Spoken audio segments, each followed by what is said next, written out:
किती त्रास करून घेणार रे स्वतःला?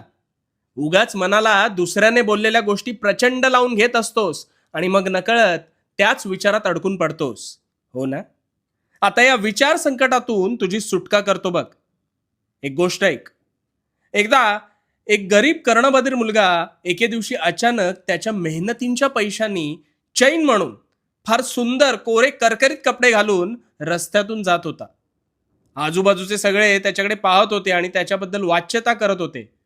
त्या मुलाला वाटले आपण कदाचित छान दिसतोय म्हणून लोक वाहवा करत आहेत, आणि म्हणून तो मात्र चेहऱ्यावर स्मितहास्य ठेवून त्याच भ्रमात पुढे चालला होता.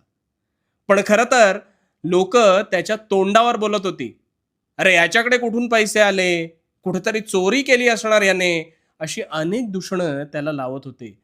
पण त्या मुलाचं सुदैव होतं, कारण त्याला ऐकूच येत नव्हतं आणि त्यामुळे